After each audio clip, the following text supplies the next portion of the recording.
Miren que nadie los engañe por medio de filosofías y huecas sutilezas, según las tradiciones de los hombres, sino santificad a Dios el Señor en vuestros corazones y estad siempre preparados para presentar defensa con mansedumbre y ser así entendidos de los tiempos. Aquí comienza Entendiendo los Tiempos. Con ustedes, su anfitrión, Eduardo Saladín. El pensamiento del hombre moderno es el tema de nuestro programa de hoy. Si usted nos sintoniza por primera vez, este programa es parte de una serie titulada ¿Por qué pensamos cómo pensamos?, donde hemos estado analizando cómo las diferentes corrientes de pensamiento a través de los siglos han permeado o formado nuestra manera de pensar en la actualidad. Y nuevamente tenemos con nosotros a Luis Sena, quien nos ha acompañado en casi todos los programas, a excepción del programa anterior que estuvo de viaje. Luis, bienvenido. Gracias. Y tenemos a José Antonio Flaquer también con nosotros. Gracias, un placer estar aquí con ustedes. Tenemos dos figuras que dominan bastante el tema. Salvador, ¿qué tú crees? Mira. Yo creo que nuestros televidentes van a poder tener una comprensión muy buena acerca del pensamiento del hombre moderno por el aporte que ellos nos van a hacer. Pero fíjate, ambos son teólogos, filósofos e historiadores. Eso es entre otras cosas. Entre otras cosas, porque Luis es arquitecto, Tony es economista. Bájale algo a la mía, por lo menos al mío. Luis, en el programa que tratamos del pensamiento de la reforma, tú habías dicho algo acerca de la sumisión y un televidente nos hizo la siguiente pregunta. No me quedó claro si debemos someternos a las autoridades, como dice Romanos 13, o podemos actuar frente al injusto con libertad de conciencia y actuar para buscar la obediencia a Dios. Es bueno que tú amplíes ese tema, porque quizás algunas personas no captaron la idea de lo que tú querías transmitir en ese programa. Sí, es explícita la Escritura, someteo a toda autoridad. O sea, la Escritura es explícita en ese particular y la interpretación o el significado que dábamos a ese texto es que hay que verlo a la luz del desempeño de los apóstoles Pedro y Juan frente al Sanedrín para poner en perspectiva entonces el principio de que toda autoridad tiene, su origen es autoridad delegada, no autoridad absoluta o propia. O sea que toda autoridad legítima, aún su legitimidad es delegada por parte de Dios. Eso quiere decir que el único que tiene autoridad inmutable y absoluta es Dios. Toda autoridad humana legítima tiene límites puestos por Dios y esos límites es lo que justifica la delegación de esa autoridad. Entonces, el punto es, en una creación caída, ¿qué remedio o qué paliativo ha puesto Dios frente a la administración de autoridad delegada que Él le da a los humanos?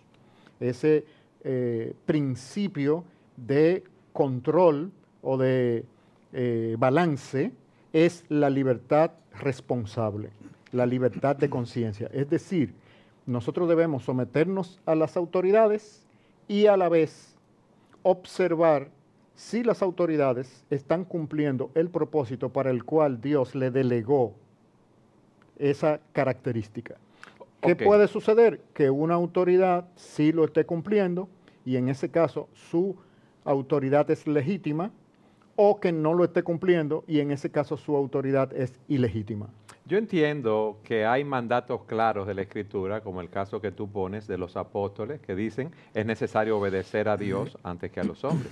Si alguien quiere que yo mienta o que yo haga algo indebido, yo con todo el respeto debo decirle a esa autoridad, mira, eso yo no lo voy a hacer porque sería violar mi conciencia porque va en contra de los principios de la palabra de Dios. Así es. Y de los principios de la palabra de Dios, ¿cómo los entiendo en mi conciencia? No como otro humano lo entienda. De ahí Sí, porque podemos tener concepciones diferentes. Exactamente. Acerca de Y al final, la libertad responsable es que yo debo internalizar la palabra de Dios para tener mi propio entendimiento de cómo esa palabra debe ser aplicada. Y el Espíritu Santo y la Biblia misma son mis guías, de modo que los otros humanos que me enseñan, mis mentores, pastores, maestros, son ayudas para un proceso interno que yo debo realizar con mi propia mente y corazón. Entonces, de ahí es que yo evalúo el resto de la vida completa, incluyendo el desempeño de la autoridad. Tú mencionabas, Eduardo, el hecho de que eso debe ser aún de una manera respetuosa. Y yo creo que es un punto válido para recalcar aquí. Y es el hecho de que el someterse a la autoridad puede ser en varias esferas de la vida de una persona. Nosotros estamos hablando de manera particular en cuanto a la relación con gobernados, gobernantes, pero eso puede abarcar vida familiar, esposo, esposa, padres, hijos, autoridades civiles generales que no sean necesariamente los gobernantes principales. Y hay una manera piadosa de uno reaccionar y responder a medidas que vayan más allá de la autoridad que Dios haya delegado a las personas. O sea, la manera como un hijo, por ejemplo, lidia con un padre que está sobrepasando los límites que Dios le ha asignado. Yo creo que un hijo puede aprender a responder de una manera piadosa, porque depende de cuál sea el área en la que ese padre se está sobrepasando, o en la que ese jefe en un trabajo se esté sobrepasando, depende. Hay cosas que uno puede soportar y hay otras cosas que son ya de cierto nivel. Hay asuntos que nos pueden obligar a estar desobedeciendo la palabra de Dios y hay otras cosas que no necesariamente implican una desobediencia de la palabra de Dios.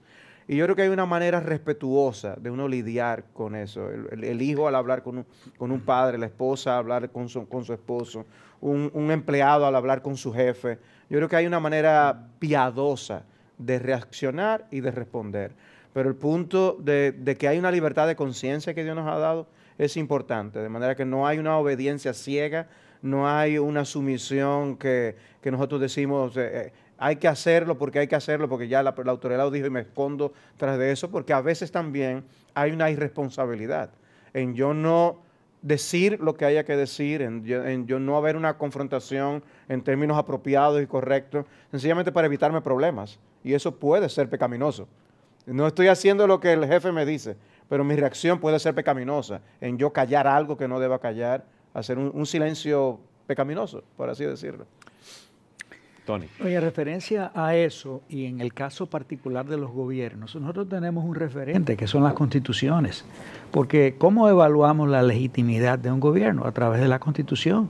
La Constitución es la Carta Magna que dice cuáles son los parámetros, cuáles son los límites, y eso es uno de los aportes que hizo la Reforma Protestante. De hecho, uno de los primeros gobiernos constitucionales lo tuvimos en Ginebra, con Calvino, y de Ginebra surgen modelos de constitución que se multiplicaron en toda Europa. Lo que nosotros sí tenemos que hacer, porque muchas veces vemos que un gobierno puede hacer algo que entendemos que no está dentro de la legitimidad y entonces la manera de responder tampoco es la adecuada, porque lo debemos hacer con el debido respeto y dentro de los protocolos que la misma ley establece. O sea, los canales a través de los cuales podemos protestar legítimamente. Legítimamente, porque están las cortes, están los jueces, y muchos dirán, ¿verdad? Y sobre todo en América Latina, bueno, pero las cartas están todas corrompidas y todas cosas, pero nosotros como creyentes debemos promover el debido proceso de ley y hacer también las protestas de una manera organizada, porque es muy frecuente que se da que tenemos dos extremos, o todo el mundo calla, nadie dice nada, o nos vamos a la anarquía, y entonces hacemos las protestas de una manera indebida. Violenta. Y la Biblia nos manda que nosotros debemos respetar a las autoridades, eso es un mandato de Dios también. Y yo creo que el evaluar la legitimidad de un gobierno, nosotros no podemos hacerlo desde un punto de vista teocrático solamente, ¿entiendes? Porque no tenemos una teocracia. Yo creo que aunque los principios están en la palabra de Dios sobre lo que es un gobernante justo, cómo debe administrar la justicia, ahí está la constitución del país. Ese es el check que nosotros tenemos que hacerle a un gobierno o a un presidente. Yo creo que debe haber sabiduría a la hora de responder y reaccionar, no actuar locamente, ni por un impulso ciego. debe haber sabiduría, pero también tiene que haber un sentido de responsabilidad para aceptar las consecuencias de yo no necesariamente hacer lo que me están pidiendo si va en contra de mi conciencia. Yo debo saber que puedo sufrir las consecuencias de eso y estar dispuesto. Amén. Luis, nosotros hemos visto en los diferentes programas cómo el hombre ha puesto a Dios a un lado y su revelación. Vimos también cómo el humanismo dio preeminencia a la razón, a los análisis y estudios científicos queriendo dejar a Dios a un lado. Ese pensamiento del hombre moderno, ¿qué lo caracteriza? ¿Cómo tú lo definirías?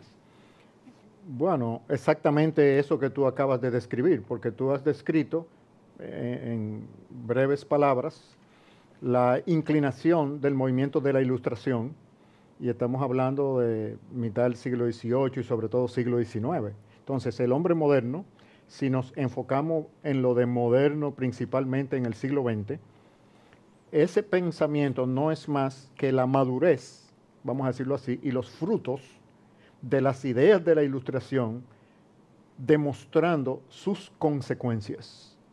Entonces, cuando analizamos ese pensamiento, debemos mirar por las acciones y la trayectoria del siglo XX, tanto los aciertos históricos, producto de la Reforma y el Renacimiento, como también los desaciertos filosóficos y teológicos de haberse apartado de Dios. Entonces, por eso el siglo XX y el pensamiento del hombre moderno son muy importantes para nosotros, sobre todo los latinoamericanos, que necesitamos encontrar nuestro paso de la premodernidad a la modernidad. ¿Qué pasa con el pensamiento del hombre moderno europeo? Compáramelo con América Latina. Bueno, como en uno de los programas anteriores, en síntesis dijimos, que ese proceso de el Renacimiento y la Reforma que ocurrió en Europa, no ocurrió en Latinoamérica porque fue prevenido por el movimiento de la contrarreforma de la Iglesia Católica para detener la expansión de la Reforma protestante en los territorios que ellos dominaban, sobre todo en Hispanoamérica. O sea que la manera como la Iglesia Católica colonizó y desarrolló las estructuras sociales, económicas, políticas en Latinoamérica tienen las características de la contrarreforma, es decir, las estructuras medievales. En esencia, estamos hablando del concepto de libertad en las personas humanas versus el concepto de jerarquía. Entonces, Latinoamérica, al igual que la Edad Media europea, está compuesta por estructuras sociales que validan y legitimizan los conceptos de humanos dominando a otros humanos. Legítimamente o ilegítimamente, no importa. Lo que importa es que cada quien tiene a su señor feudal, es vasallo de alguien y a la vez tiene sus siervos. Tú has repetido, has dicho en los diferentes programas cómo América Latina está detrás, vamos a decirlo así. En Europa, en Norteamérica hay un pensamiento postmoderno y nosotros estamos en ese pensamiento moderno. No, premoderno. Premoderno, Nosotros no hemos llegado ni siquiera ahí. Precisamente, esa es la importancia de tratar este tema de la modernidad, porque nosotros, Latinoamérica es premoderna, porque durante el pensamiento moderno, aunque se desarrollaron muchas disfunciones, vamos a decir así, en Europa, también los aciertos, tanto del Renacimiento como de la Reforma, siguieron progresando y, por ejemplo, las estructuras democráticas en las naciones europeas, las estructuras económicas, la revolución industrial, el desarrollo de la tecnología, fueron creciendo, fueron aportes positivos.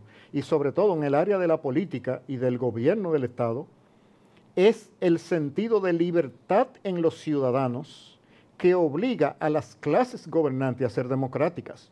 No fue una acción voluntaria de las clases poderosas el regalarle la democracia a las naciones europeas. Fue la conciencia que los europeos, sobre todo del norte, desarrollaron a la luz de la palabra de Dios sobre el sentido de libertad del ser humano. Eso es lo que trae la transformación política. No fue un regalo de los poderosos que en un momento determinado observaron que la democracia era un mejor sistema. No, es un producto de personas discipuladas por la palabra de Dios, que en primer lugar eran gobernadas por Jesucristo en su conciencia. Y ese autogobierno responsable obligó a que las estructuras sociales europeas, tanto de la familia, de la iglesia, como del gobierno civil, fueran reestructuradas. Okay. Entonces los frutos los vemos durante el siglo XIX y siglo XX, así como también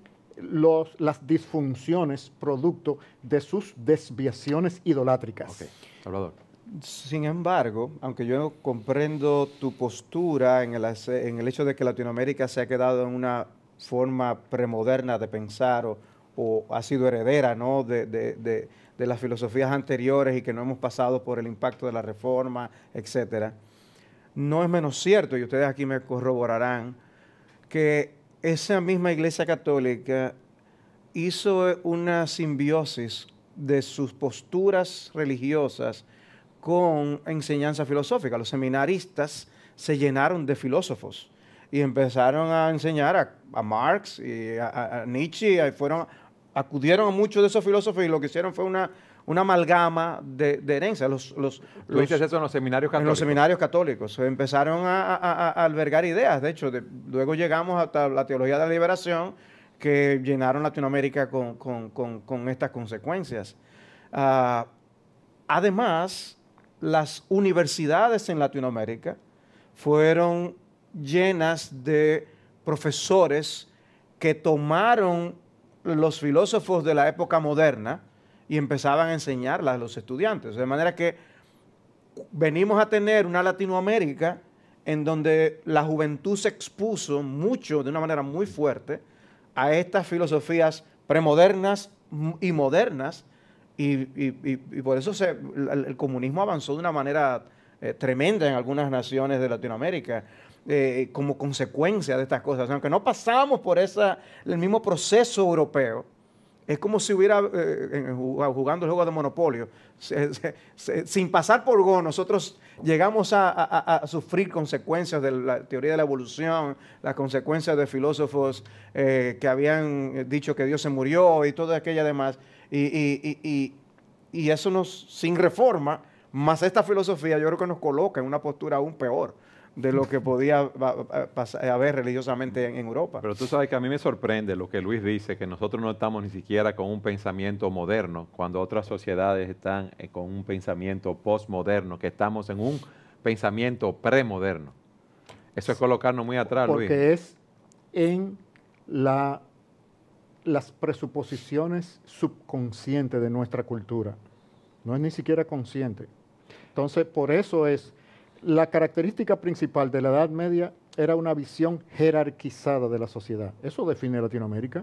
Nuestras estructuras institucionales dan primacía al concepto jerárquico. La creatividad del individuo que se encuentra abajo, del subalterno, esa conciencia de que yo puedo hacer un aporte creativo independientemente de quién es mi jefe o mi supervisor, no existe en Latinoamérica. El emprendurismo, la persona que trabaja y ve sus capacidades con un potencial de desarrollar nuevos negocios, no es una iniciativa espontánea en nuestras culturas. Está siendo exaltado en estos tiempos porque el mundo europeo y norteamericano se han dado cuenta y han hecho las proyecciones de que pronto el sistema económico del mundo no iba a tener trabajo para los jóvenes. Todo ese movimiento de emprendurismo es un movimiento ideológico, filosófico, económico para prevenir una gran catástrofe, de que en 20 o 25 años toda esa masa de jóvenes aún hayan estudiado los sistemas económicos mundiales como están planteados hasta ahora, no iban a tener espacio para ellos y por lo tanto, ¿cuál es la solución? Que los jóvenes creen sus propias fuentes de riqueza y por eso hay un movimiento mundial de estimular el emprendurismo, no es una casualidad. Luis, vamos a la pausa para que nos sigas hablando de este tema. Siga con nosotros en su programa Entendiendo los Tiempos.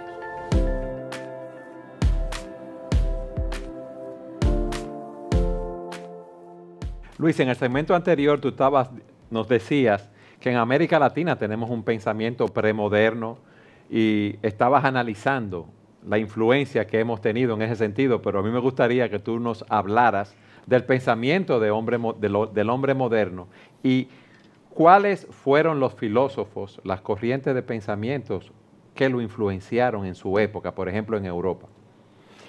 Sí, tal vez de los más destacados y que más influencia tuvieron fueron Darwin, la tuvo Kierkegaard, Nietzsche, todos ellos representan el refuerzo. Por ejemplo, en el caso de Darwin, al hablar de que el hombre evolucionó, ya estaba sacando a Dios del escenario, del hombre como un ser creado. Claro, que eran ideas, eran presuposiciones ya de la Ilustración. Lo que Darwin hizo fue interpretar ciertos experimentos y experiencias, planteando una teoría que le diera consistencia al pensamiento anticristiano de la Ilustración, porque todavía no se había redondeado intelectualmente una postura tan fuerte en contra de Dios y el cristianismo. O sea, él explicaba la existencia del hombre sin tomar en cuenta a Dios. Desde la biología, o sea, está dando un salto intelectual que es como preparando un cuento. Ya había una posición filosófica contraria a Dios. Lo que Darwin utiliza, las presuposiciones de la Ilustración y del racionalismo humanista para, desde la biología, plantear un cosmos, un universo que se crea a sí mismo, una explicación sin Dios. Entonces, y sin evidencia científica. Claro, porque es una teoría, es un cuento, intelectualmente el no tenía registro consistencia. fósil nunca apareció. Sin embargo, o sea, ellos filosóficamente hablando están viniendo, ¿no?, de la Ilustración usando el método científico, porque ellos no dicen que es anticientífico, ellos no dicen que es meramente filosófico. Nosotros sabemos que hay mucho de filosofía y de mera teoría, pero ellos lo que acuden es a todos los registros que Darwin hacía de observando qué estaba ocurriendo en la isla de Galápagos y qué pasaba con aquella iguana y con aquellas aves que él encontró en aquel lugar, como evidencia científica de sus observaciones. Y obviamente él tuvo que hacer saltos cuánticos de aquí a allá para poder justificar la teoría que él y yo creo que era una teoría esperada y que caló bien también, porque en cierta medida a las élites del mundo le convenía que esa teoría progresara. Eso derivó en el darwinismo social también. Correcto. O sea, el hecho de que el mundo es de los más fuertes. Eso era una razón muy poderosa para que en nombre de esa razón darwinista los países colonizaran otros países, porque en el fondo prevalecía la ley del más fuerte y del más capacitado. Eso es una aplicación sociológica de lo que era la teoría anticientífica o pseudocientífica más bien. O sea, que es una herencia latinoamericana que sobrevive el más fuerte aquí ahora. No. Eso es ley de la naturaleza caída, la ley de la selva. Sí. Lo que se estaba proyectando y legitimando como una base intelectual, supuestamente desde una plataforma científica, pero no era científica nada, porque en ciencia una teoría es una teoría, no es una ley. No es la ley de Darwin, es la teoría de Darwin, y ya esa palabra presupone que eso no ha sido demostrado. Entonces, ¿por qué se le da carácter como si fuera una ley? Porque precisamente no es más que el estandarte de una posición filosófica que ya se había estado desarrollando fuertemente desde más de un siglo antes de Darwin. Y en el caso de Marx, ¿cómo nos influencia en el pensamiento del hombre moderno? Bueno, Marx refuerza, y debemos entender que Marx tiene como marco de referencia una Europa cristiana con una cosmovisión cristiana. Entonces Marx lo que da es una explicación materialista. Él le da una perspectiva materialista a las ideas del cristianismo, proponiendo un cielo en la tierra formado por una sociedad sin lucha de clases, desarrollando básicamente un tipo de religión que tiene un cielo, tiene su culto, tiene al proletariado como el discipulado básico, tiene la revolución, en vez de ser la conversión en el cristianismo, es la revolución. Es decir, todos los elementos del cristianismo llevados a una explicación materialista de la historia con el fin de llevar a la proyección a nivel nacional, social y económica un sistema sin Dios, pero con la forma ideal, utópica, siguiendo los parámetros del cristianismo, básicamente planteando un cielo y planteando un camino hacia ese cielo. Anteriormente había un énfasis en ir a las fuentes, ¿no? Y tratar de encontrar información en los escritos del pasado, pero ahora empezamos a ver cómo se descansa tanto en esas nuevas ideas que estos proponentes están planteando y están prácticamente diciendo nosotros no tenemos que darle tanta importancia al hombre. Recuerden que parte del asunto en el periodo de la Iluminación es que se resaltaba al hombre. O sea, había un humanismo, ¿no? que todavía estaba allí dándole importancia a la razón humana, etc. Pero yo lo que veo ahora es que el hombre empieza a perder valor. Porque si el hombre lo que es un mero animal, una consecuencia, un conjunto de aminoácidos, y yo pierdo mi identidad por el bien de la comunidad como el mundo que Marx concibe, y Nietzsche dice que la vida no tiene realmente sentido como nosotros podríamos pensar, porque Dios no existe. Yo veo que el hombre pierde valor. O sea, venimos de un movimiento donde al menos había un humanismo, pero es como si el hombre se hubiera deshumanizado. Pero ese que el humanismo, la consecuencia última del humanismo es eso. El hombre pierde valor porque en la medida en que el hombre corta lo más importante que tiene, que él es el portador de la imagen de Dios. Pero si tú cortas con los absolutos de la Biblia y el hecho de que Dios te creó y cortas con la fuente de revelación, que es la verdadera correspondencia con la realidad que nos da la palabra de Dios, esas son las consecuencias que el hombre cosecha. Porque en el fondo, realmente, este movimiento humanista no es algo nuevo, no es algo moderno. Desde Heráclito se decía, el hombre es la medida de todas las cosas. O sea, el hombre es el ser, vamos a entronizarlo. ¿Entiendes? Hasta el diablo es humanista en ese sentido. Exactamente. Entonces, en el Renacimiento, como una respuesta, ¿verdad?, a todas esas distorsiones de la Edad Media, esas distorsiones teológicas, el hombre está buscando una liberación, pero de la manera incorrecta. Porque el hombre lo que trata es ahora de entronizar al hombre y de dejar a Dios de lado. Toda esta debacle en la humanidad ha venido como resultado de que el hombre cortó su relación con los absolutos, su relación con la revelación dada por Dios.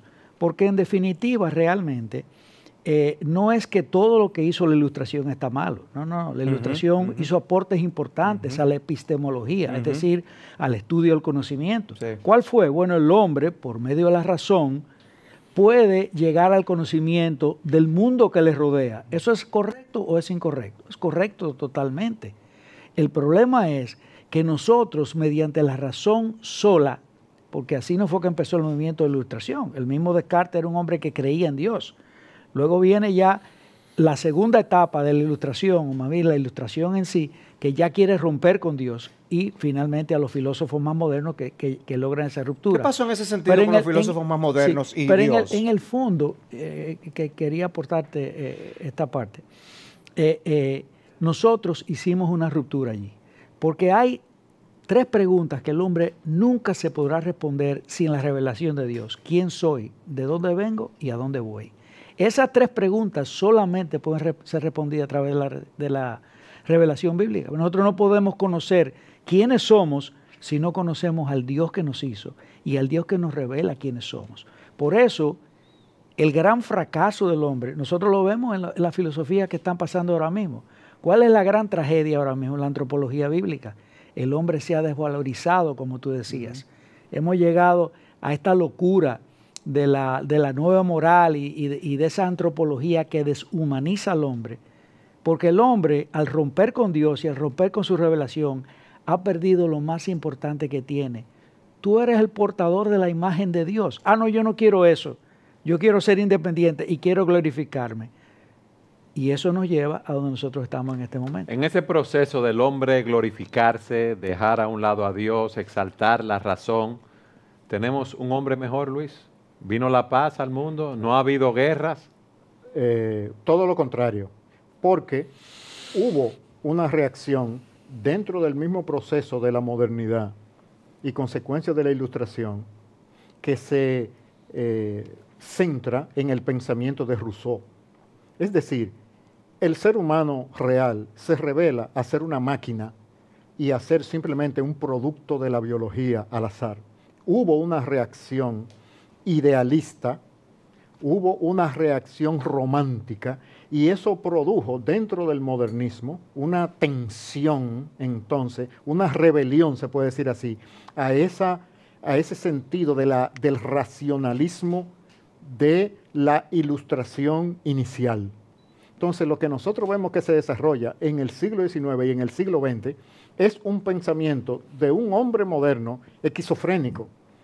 Y con la filosofía de Kant... Defíneme eso, un hombre moderno esquizofrénico. Esquizofrénico, por un lado, está convencido en su mente de que los métodos de la ciencia, por los métodos de la ciencia, la realidad es una gran maquinaria newtoniana. O sea, la física newtoniana, el universo es una máquina. Autosuficiencia en el hombre. El funcionamiento de una máquina y el hombre como una pieza dentro de esa máquina. Pero la realidad de su vida le demuestra que tiene sentimiento, que tiene conciencia.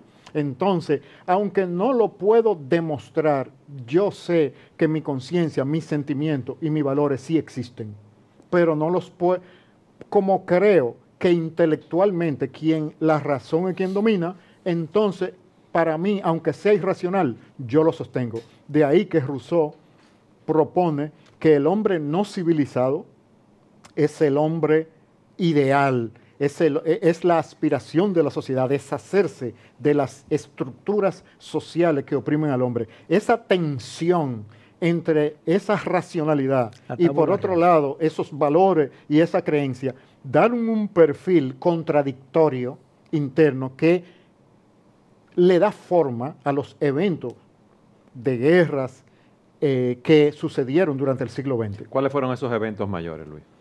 Bueno, las dos grandes guerras mundiales, la Primera Guerra Mundial, la Segunda Guerra Mundial, pero la cadena previas a la Primera Guerra Mundial, así como las guerras que continuaron después de la Segunda Guerra Mundial, aproximadamente unas 50 guerras durante el siglo XX, con más de 160 millones de personas que perdieron su vida. O sea que es uno de los siglos más violentos que la humanidad ha conocido, a pesar del desarrollo tecnológico y a pesar de todas las bondades que ese proceso histórico, gobernado por Dios, va llevando.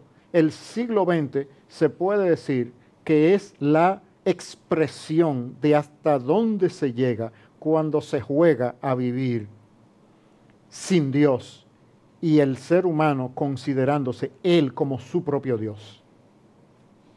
¿Vamos camino a un caos así? Por lo menos a una incertidumbre que traerá una reestructuración por parte de los poderosos del orden del mundo.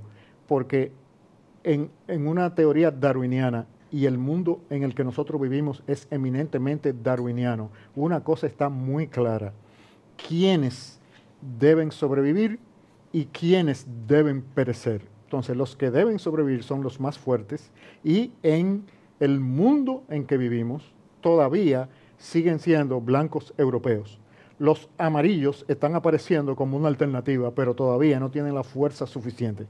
Quiere decir que el poder económico del mundo, que son quienes controlan los hilos de la clase política del mundo, tienen muy claro que el mundo debe ser reestructurado para asegurar estabilidad ecológica y niveles materialistas de vida como lo que ellos han alcanzado. Entonces, en ese sentido, África, Latinoamérica, Asia, pertenecemos a las naciones que dentro de un esquema darwiniano somos los más débiles.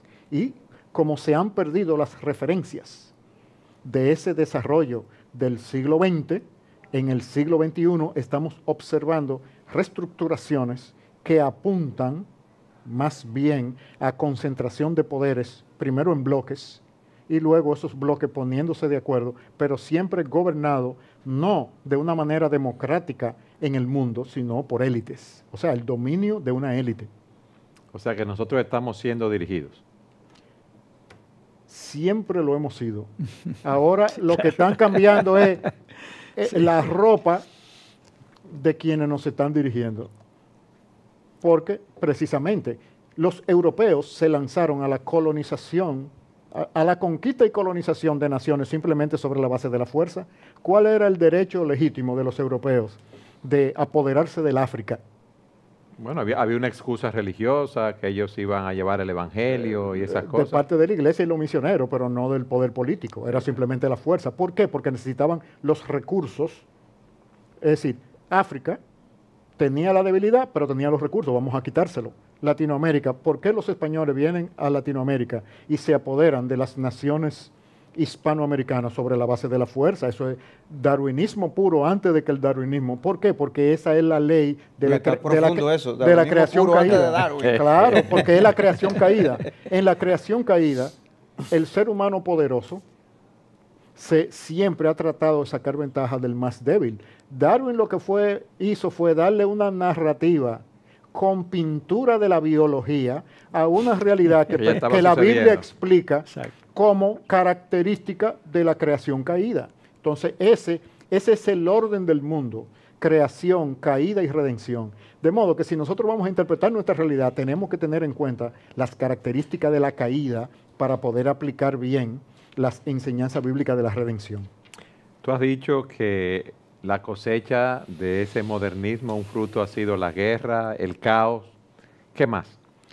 Por ejemplo, las transformaciones culturales que se dan, sobre todo en Estados Unidos, pero también en Europa, en los años 60 del siglo XX, con todo el movimiento hippie y toda esa liberación. Los años 50 son los años de la aparente felicidad económica y de vida en los Estados Unidos como grandes ganadores de la Segunda Guerra Mundial. Ahí es que se presentan las familias unidas, trabajando bueno, no el hombre, llegando a su casa. Los que se rebelan son los hijos de esas familias.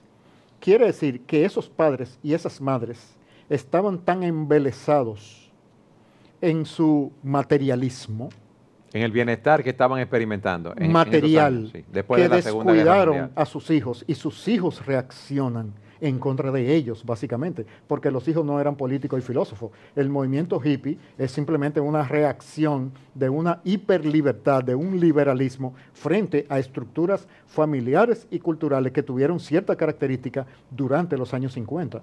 Movimientos musicales, el auge de las drogas. Todo el eso amor fue, libre, todo eso fue tipo una reacción similar a la del racionalismo y el humanismo liberal, buscando de nuevo el ser humano ser su propia ley y liberarse de toda autoridad, porque el punto era liberarse de autoridad para amor libre, paz mundial. Pero debemos recordar que en la otra parte del mundo, el comunismo estaba en una profunda expansión después de la Segunda Guerra Mundial. O sea, una gran parte del mundo estaba viviendo una de las opresiones más grandes que la humanidad ha conocido, que fue el comunismo marxista. Entonces, esos dos elementos están coexistiendo. Por una parte, Europa occidental y Norteamérica están disfrutando de unos niveles de vida y de unas características culturales que otra parte del mundo, detrás de la cortina de hierro, está sufriendo una gran opresión, y el resto del mundo, básicamente el sur del mundo, África, Latinoamérica y Asia, en una pobreza abyecta. Entonces, no es solamente vamos a decir así, la trayectoria del siglo XX, no la define nada más lo que está pasando en Europa occidental, sino ese conjunto. Hay un aspecto que sería interesante que lo discutiera también, y es el hecho de que ese movimiento de cambio que vino, la famosa era de la bisagra de los años 60, donde hay un cambio importante en la historia de la humanidad. Entonces esas familias que estaban saciadas, que tenían progreso, que tenían bienestar, esos hijos que lo tenían todo, que podían decir materialmente, hemos llegado a la felicidad, aquí lo tenemos todo. Sin embargo, hay un gran desencanto en esa juventud. Y es una demostración de que el hombre sin Dios no obtiene felicidad. No importa el progreso económico que haya en una nación, el progreso económico que haya en un país. Viene un desencanto que es la falta de Dios. Porque en el fondo, realmente, esa sociedad le proveyó a ella de todo.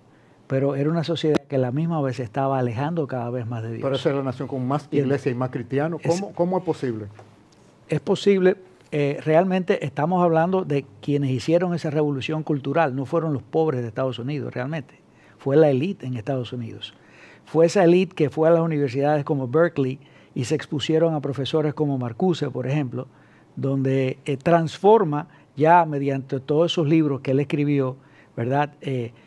El hombre en una búsqueda de felicidad donde no tenía que buscarla. Ese es el que escribe, Marcuse, ese filósofo que viene de la escuela del Círculo de Viena, que estaba junto a todos esos filósofos allí, como Wilhelm Reich, y que plantea que la verdadera liberación del hombre viene a través de una total liberación sexual. Ahí comienza, ¿verdad?, la revolución sexual de los 60, y una aspiración de toda esa juventud a un estado de felicidad que ellos dijeron, no lo vamos a encontrar en la economía, no lo vamos a encontrar en lo que nuestros padres nos dieron, la verdadera felicidad nosotros vamos a encontrar en la liberación sexual. Y ahí es donde viene realmente el gran cambio, ¿verdad?, en toda la ética moral en Estados Unidos, de toda esa juventud que luego afecta el mundo entero. Pero recuerda que todavía el cristianismo evangélico protestante tenía primacía cultural en los Estados Unidos. O sea, es bajo la vigilancia y ministerio de la iglesia evangélica en los Estados Unidos que esos procesos culturales ocurren. Luis, ¿qué otro fruto se cosechó de ese modernismo? Bueno, una sobreconfianza, si se puede decir así, en la tecnología, ya no como ciencia, conectando o interpretando la ciencia como sabiduría para entender la realidad, sino el aspecto pragmático de producir y el ser humano enfocado como un consumidor, no como una persona, no como un ser, sino el hombre consumidor que le da la característica al sistema económico, sobre todo de la segunda mitad del siglo XX. El hombre es capaz de ir al espacio, no encuentra a Dios allí, y dice, Dios no existe, y se confía demasiado en su progreso.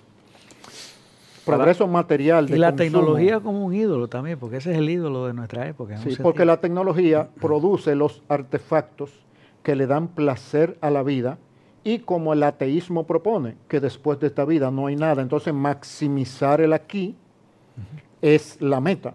Por eso el famoso calcamonía de vehículo, el que muera con más juguetes ganó el juego de la vida. O sea, eso resume el pensamiento consumista, pero que en la globalización entonces se expande a nuestras naciones para expandir ese pensamiento y modelarnos a nosotros, los que no pertenecemos a Europa y a Norteamérica, como consumidores. Pero vamos a ver cómo nos ha modelado ese pensamiento en nuestro próximo segmento.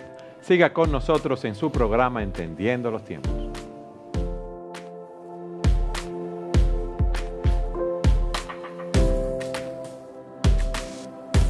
Luis, todas esas corrientes de pensamiento influenciaron Europa y Estados Unidos, pero eran naciones cristianas donde se predicaba el evangelio. En Estados Unidos hubo ese movimiento liberal de amor libre, de ese desarrollo de la tecnología, del hombre buscando su propio placer. ¿Y qué pasaba con las iglesias? ¿Era que no se estaba predicando el evangelio? Se estaba predicando una versión del evangelio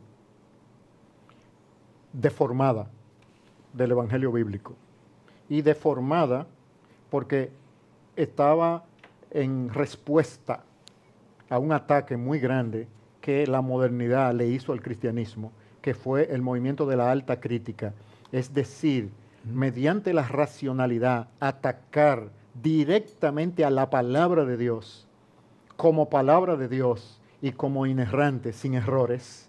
Y hubo entonces una reacción de la iglesia evangélica de retraerse de la esfera de la discusión y de la racionalidad, retraerse de la esfera pública y concentrarse en la fe privatizada. O sea, la separación fue la solución que separar la realidad de que la fe es algo subjetivo, no es algo objetivo, es privado y no público. O sea que no salieron a influenciar las universidades, las diferentes esferas donde podían influenciar, valga la redundancia, con el Evangelio. Hizo el Evangelio, la iglesia evangélica en los Estados Unidos, básicamente modelada por la imagen del avestruz, que cuando su enemigo viene, entra la cabeza en la arena porque al no verlo, piensa que se ha ido y se convierte en presa de sus enemigos. Eso fue lo que le pasó a la iglesia evangélica en Europa y en los Estados Unidos frente al ataque violento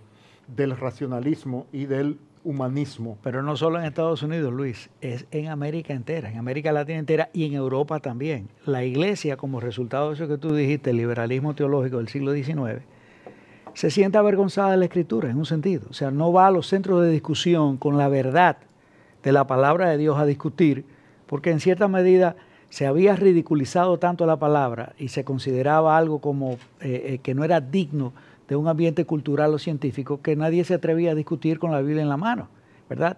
Y la iglesia se replegó de esos centros de cultura, de esos centros de pensamiento, y hemos pagado las consecuencias, porque ¿cuál es el resultado?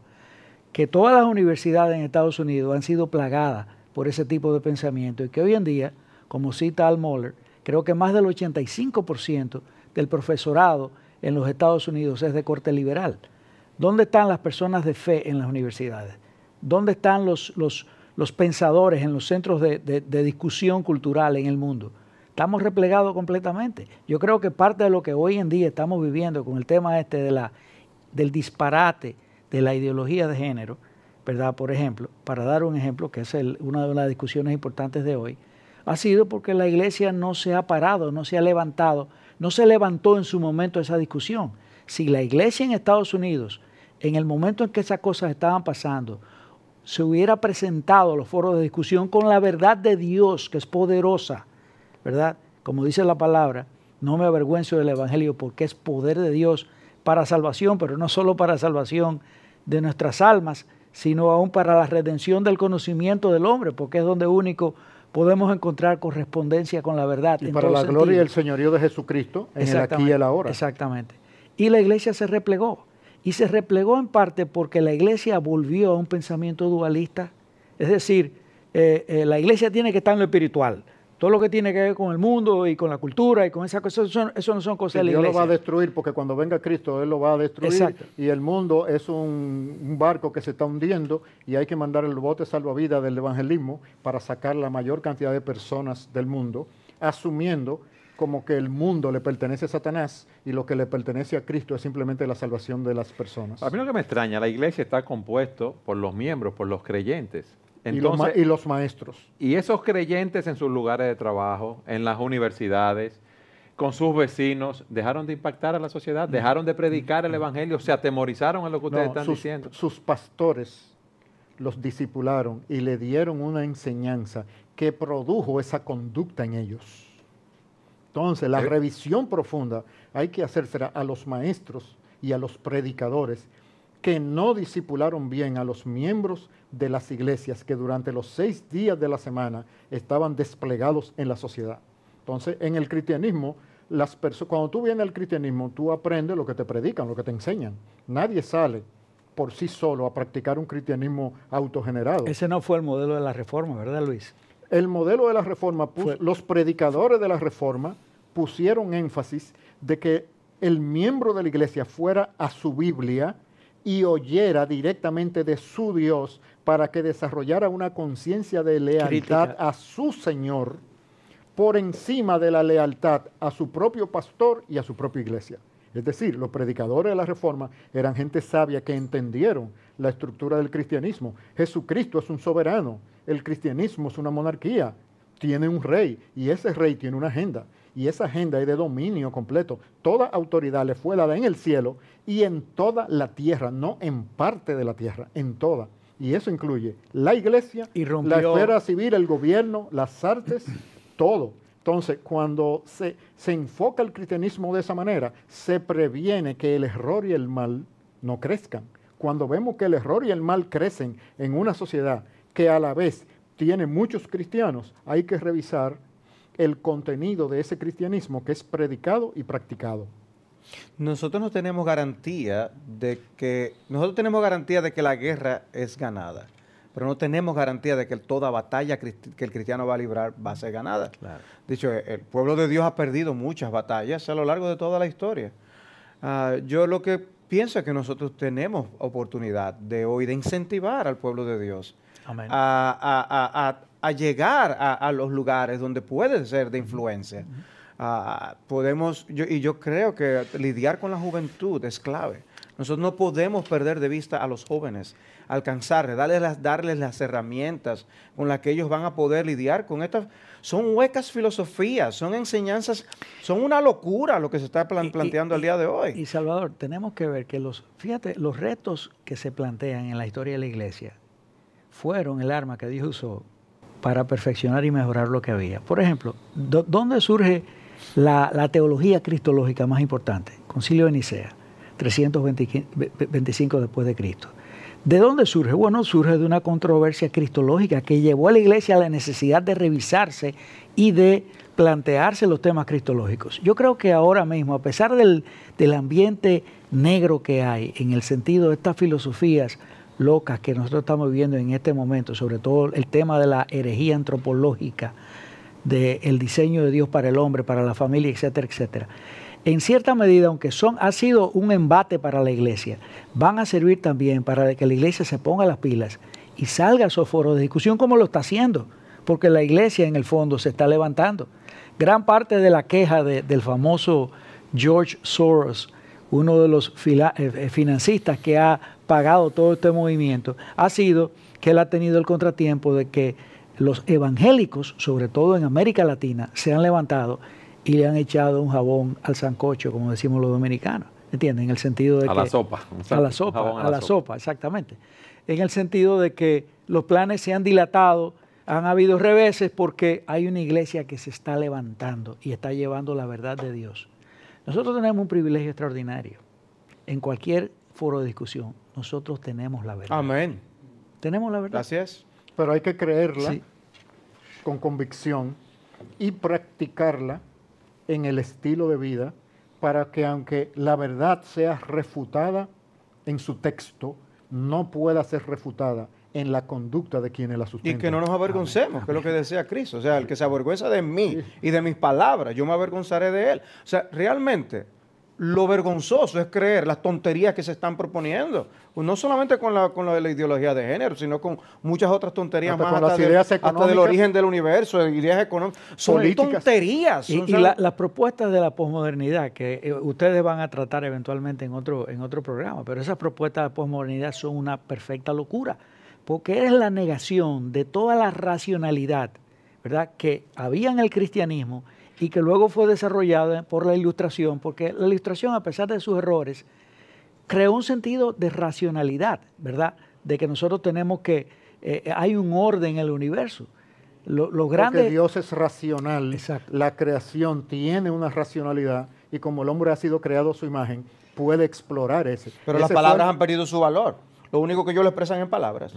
Pero entonces, es tan irracional como dice Tony, que el que tiene la verdad en la Escritura, aferrándose a ella y demostrándola en las esferas culturales, va a tener supremacía, porque eso corresponde con la realidad. Es decir, una perspectiva política, económica o artística basada en la Escritura, llevada a cabo por un político, por un artista o por un hombre de negocio cristiano, va a tener supremacía en la cultura. Y tenemos la conciencia de los hombres a nuestro favor, que va a decir, al final de cuentas, sabe que le va a dar cuenta a Dios. Bueno, y el Espíritu Santo, como un medio de gracia, dando poder a esa palabra para convencer del error y de culpabilidad. Derribando fortalezas y todo argumento que se opone. Entonces, con toda esa ventaja, es como un tablero de ajedrez. El cristianismo tiene todas las piezas mayores. Somos depositarios de una verdad. No las estamos usando. De una verdad. Mira, ninguna filosofía va a contestar las preguntas más importantes del hombre. Tienen miles de años. No la va a contestar. No la van a contestar. Y nosotros somos depositarios de esa verdad, de contestar las preguntas del hombre y resolver el dilema más importante que tiene el hombre. Es un ser caído, su relación con Dios está fracturada, no sabe quién es Él ni quién es Dios. La verdad de Dios lo va a rescatar y lo va a traer a Él a la razón, porque el hombre anda loco. Dice la Escritura, muerto en delitos y pecados. O sea, nosotros lo vamos a traer a la razón. Nosotros somos los depositarios de esa verdad y no tenemos que avergonzarnos de ella. Amén. Tenemos que salir a discutirla, a presentarla, porque ella dice la palabra y que es darle poder de Dios para salvación. Con nuestras acciones y nuestra participación cultural, no solamente hablar de ellas desde los púlpitos, sino estar en el mercado. Lo que pasa es que el púlpito tiene una razón de ser importantísima, y es prepara a los santos para la obra del ministerio. Santos que no tienen un buen púlpito no van a hacer una obra buena en el ministerio. El púlpito es lo que nos va a dar la preparación para nosotros impactar esa sociedad. En la medida en que hayan púlpitos sólidos y que le den una cosmovisión bíblica a esos feligreses que tienen ahí, en esa misma medida va a ser impactada la sociedad. La pregunta es, ¿qué es lo que se está predicando? Y ahí nosotros podemos, ¿verdad?, tener un tema de discusión sobre qué es lo que realmente se está predicando y cuáles son las iglesias que han impactado.